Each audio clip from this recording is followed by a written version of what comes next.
box jumping, how to box jump properly, and some common mistakes that people are making in not getting onto the box. So we have Sean here is going to demonstrate. First thing Sean's going to do is going to stand here facing the box that way, okay? So what we want to look at first is the setup. So as we've talked about in the past with other videos, the proper setup is always going to be loading the glutes and hamstrings, loading the legs, and having the weight slightly behind you, okay? So Sean's going to have his weight behind you, loading his hamstrings, alright? Now he's going to go slow for the first one. He's going to pop up onto the box. Do that for me, Sean. Jump. Alright. You'll see how his weight shifts forward as he pushes forward. It's very similar to a running stride when I'm pushing forward and propelling my hips forward, okay? Do it again. Alright, so as you saw there, he used his arms, okay? Just like if I'm running and walking, if I don't use my arms, it's going to be harder for me to propel myself forward, okay? So bring your hands back a little bit more and just pump your arms a little harder.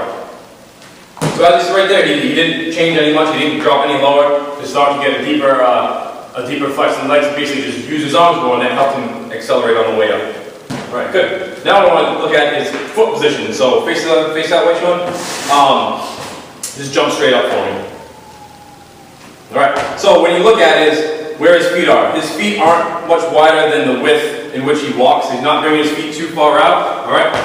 We're at best we get as much hip extension, which is drop your hips back, hip extension, back when our feet are close together, okay? Bring your feet wider. Alright.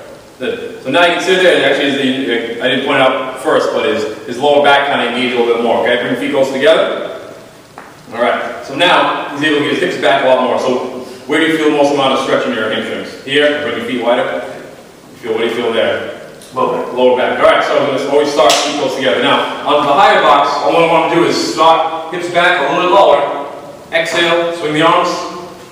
Alright, good. So now as far as the landing goes, you want to make sure that when you land, you're in control, okay? Sometimes with a higher box, you're not going to be as much control, but the goal is, as soon as you land, be in control and push into the box. Tall, okay, good. So do that incorrectly. Good, so if he loaded and his weight was still going forward if he's in this position. Once he stands up, he stops that momentum forward and sticks the landing. One more time. Good. So remember, use your arms, foot position inside of your hips, inside your natural gait, your hips, and as well as pushing off the ball of the foot, standing up tall in the box.